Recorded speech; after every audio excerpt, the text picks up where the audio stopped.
Yo, what's up mga ka-treasure? We're here in Festival Mall to check out the newly opened location of Big Boys. So as you can see, pagpasok natin, napakaaliwalas kagad. So they have lots of different and more variety of offerings of toys, figures, and other merchandise dito sa bago nilang bukas na location. So same floor sa pinakataas, and dun siya sa bandang cinema.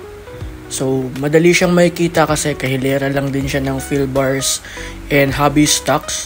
So it's very easy to go to our hobby places and to get our toys and collectibles. And going back, so as I said, there are lots of new and different offerings ngayon dito sa bago nilang location. So it really opens up many kind of collectibles. Like as you can see, they have Mazinger Z, they have Voltes 5 here, Zoids, and other kits that you can purchase. And not only that, they have still the traditional Funkos that they are selling, and little toy figures, keychains, and many more.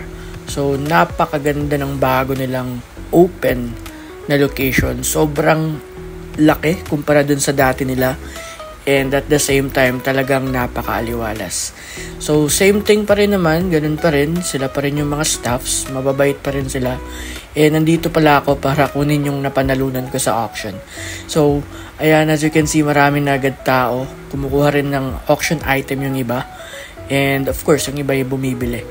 So visit them here in Festival Mall, again on the top floor near cinema area. So dito na tayo, punta na tayo, open na sila guys. Yun lang, na-share ko lang, kunin ko na tong nakuha ko sa auction. See ya.